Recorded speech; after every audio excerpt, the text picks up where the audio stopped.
তিন শ্রেণীর ব্যক্তির বিরুদ্ধে আল্লাহ বলেন আমি নিজেই কিয়ামতের দিন মামলা দায়ের করব। I will be against them in the day of judgment. Three categories of people I will be against them in the day of judgment. তিন শ্রেণীর লোক কিয়ামতের দিন তারা ছাড় পাবে না। আল্লাহ বলেন আমি নিজেই তাদের বিরুদ্ধে মামলা দায়ের করব। এর মধ্যে এক শ্রেণীর লোক হচ্ছে রাজুলুন ইস্তাআজারা জিরান ফাস্তাউফা মিনহু ওয়া লাম ইউতি আজরা। একজন শ্রমিক ভাড়া করে তার কাছ থেকে কাজ নিয়েছে কিন্তু তার পারিশ্রমিক আদায় করে নাই। এরকম আছে না নাই? দাপট দেখায় ইউনিভার্সিটির ক্যান্টিন গুলোতে, ইউনিভার্সিটির ক্যান্টিনে যে খায় মাগার বিল দেয় না, এরকম টাকায় দাসরা নাই।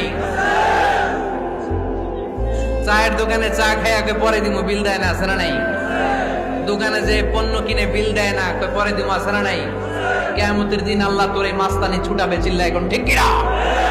আনা খাসমুহুম, আমি নিজেই তাদের বিরুদ্ধে মামলা দায়ের করব। কথাটা কার?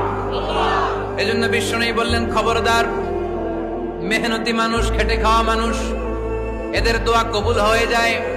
আতুল আজিরা আজরাহু ক্বাবলা আন ইয়াজিফা আরাকুহু। খবরদার, বিশ্বনবী বললেন শ্রমিকের ঘাম শুকিয়ে যাওয়ার আগে তাদের পারিশ্রমিক মিটিয়ে দাও।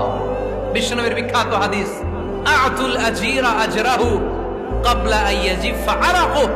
শ্রমিকের ঘাম মাটিতে লাগার আগে, শুকিয়ে যাওয়ার আগে তাদের পারিশ্রমিক মিটিয়ে দাও। কেননা তারা যদি বদদোয়া করে তোমার জীবনকে জাহান্নাম বানিয়ে দিবে কে?